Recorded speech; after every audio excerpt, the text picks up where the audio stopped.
Olá pessoal, aqui é o Vitor. E o que a gente tem a refletir sobre essa desistência do Biden à candidatura para presidente dos Estados Unidos? Eu vou tentar trazer duas reflexões muito importantes aqui para nós. Lembre-se que esse é um canal de inovação, de tecnologia, de empreendedorismo. E por mais que a gente ache que não tem tudo a ver com empreendedorismo, porque presidência é liderança e empreendedorismo é liderança também. Então, primeiro eu vou falar um pouco da minha experiência e depois eu acho que a gente pode falar de uma experiência a nível Brasil. Até porque, pessoal, as eleições nos Estados Unidos são muito parecidas com as eleições no Brasil. Teve até essa questão de atentado ao candidato de direita nesse caso aqui. Então, bora começar aqui com a minha experiência. Recentemente eu era presidente de uma associação local aqui de inovação, inclusive. E eu desisti, né, ali entre aspas, de ter uma reeleição. Eu preferi apoiar um outro candidato que ganhou a eleição. E hoje eu estou no conselho, né, da associação, acabo participando de alguma forma, mas não sou mais presidente. E isso é muito importante, pessoal, para você entender que às vezes não é o seu momento. Às vezes as circunstâncias pedem que você faça outra coisa. Então, às vezes você está na liderança e é legal você botar alguém para liderar, alguém para representar, alguém para fazer aquilo que você fazia. No empreendedorismo isso acontece muito. O Steve Jobs, por exemplo, nem sempre ele era o CEO da Apple. Ele era o fundador, o criador, alguém que inventou a Apple, né, a empresa que você conhece aí, dos iPhones, dos iPads. E o Steve Jobs nem sempre foi o CEO da Apple. Volta e meia, ele foi até demitido, né? Então teve uma época ali na década de 90 que ele foi demitido, ele continuava com ações da Apple, mas não estava mais empregado, não estava mais exercendo função dentro da Apple. Óbvio, isso não foi uma função dele, né? Não foi uma decisão dele, na verdade. Mas ao longo dos anos, você percebe que o próprio Steve Jobs passava a função dele para alguém. Antes do Steve Jobs morrer, ele indicou o Tim Cook, que é o atual CEO da Apple. E claro, como é uma empresa privada, ele pode durar por muitos e muitos anos.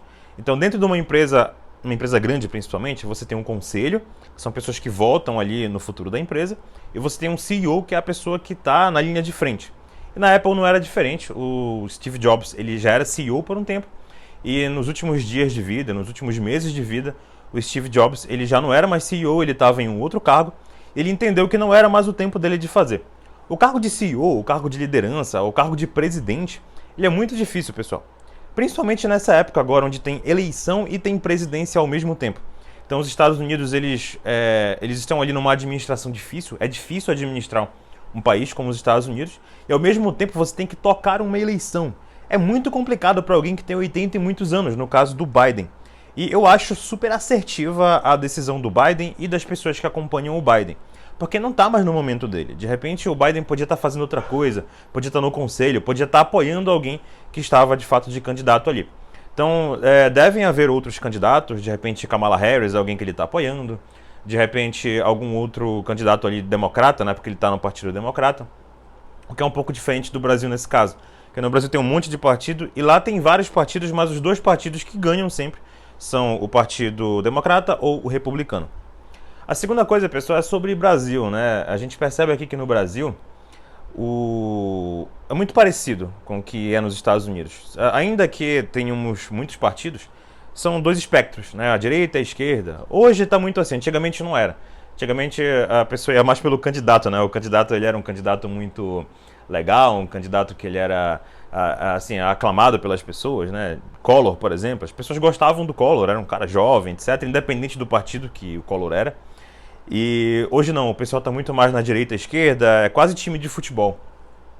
E será que a gente não deve também pensar nesse tipo de coisa? Será que esse candidato que a gente está apoiando é o melhor mesmo? Tanto para as eleições, né, em si, para defender as ideias que eu defendo, mas também para defender o país? Será que é um cara preparado? Será que ele está com saúde? Será que todo mundo não odeia ele? E eu falo de um lado e do outro, tá, gente? E assim, bora deixar isso na reflexão. Vou colocar nos comentários aqui também alguma coisa, se você comentar um comentário legal. Se você for desrespeitoso, eu talvez não comente. E eu sei que esse é um assunto bem bizarro no Brasil. Às vezes a gente fala de política aqui tentando ser de uma forma muito, sei lá, lógica. E as pessoas vêm com emoção. Mas mesmo assim eu quero saber o seu comentário. Se você gostou desse vídeo, não esqueça de curtir e compartilhar. Muito obrigado por ter assistido esse vídeo até aqui. Um grande abraço e até a próxima.